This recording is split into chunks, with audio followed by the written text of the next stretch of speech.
After a negotiation roadmap was proposed by the U.S. President Joe Biden to achieve a ceasefire in the Israel-Hamas conflict, the Palestinian Islamic Resistance Movement has stated it would not enter the talks until the genocidal attacks on the Gaza Strip stop. With more information regarding the proposal and its aftermath, we go to Palestine with teleSUR correspondent Huda Hegazi.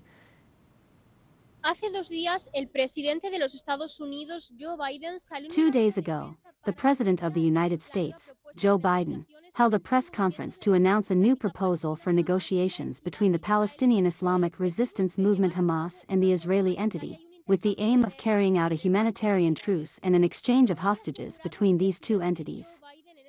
As President Joe Biden had assured at this press conference, this new proposal was divided into 3 phases. We are talking about that in the first phase there should be a humanitarian truce of 6 consecutive weeks, in which Israel and Hamas should stop military actions in the Gaza Strip. We are also talking that Hamas should release approximately 33 Israeli hostages, among them women, children under the age of 19, in addition to the chronically ill elderly, and there should also be a repositioning of Israeli military forces in the border areas of the Gaza Strip.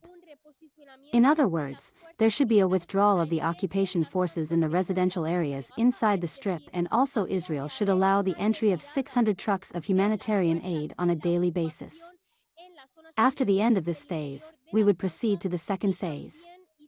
Then, in this second phase, we would be talking about the possibility of signing an agreement between Israel and Hamas to reach a permanent ceasefire in the Gaza Strip.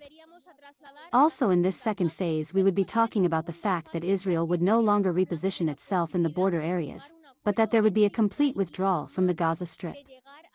And in this phase Israel should release a number of imprisoned Palestinians in exchange for Hamas proceeding to release the remaining hostages who are still alive, of which we are talking about Israeli soldiers. In the third phase we are already talking about the completion of this hostage exchange, where they would proceed to release the remaining hostages, including the dead bodies, and also Israel must release a specified number of imprisoned Palestinians, and in this last phase will begin the reconstruction stage in the Gaza Strip to begin to rebuild all the damage that Israel has caused in this coastal enclave. However, up to this moment the Hamas movement has assured that it has yet to receive officially and in writing this new proposal sheet, and one of the main demands that Hamas is asking to participate of the negotiations is that before any meeting takes place, Israel must stop the military acts in the Gaza Strip, and therefore up to this moment Hamas has assured that it will not take part in the negotiations and will not have meetings with Israel or even with the intermediaries until it does not stop the military acts. However, the main drawback at the moment is inside the cabinet of the Israeli Prime Minister Benjamin Netanyahu, where there are several ministers who accept and are showing the need to sign this agreement in order to save the lives of the Israeli hostages, but however there are other ministers such as the Minister of National Security,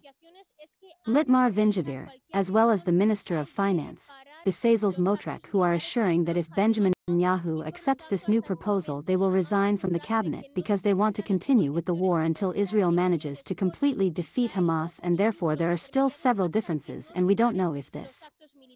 proposal, which according to several analysts could be the last chance to save the lives of the hostages, could be carried out or not.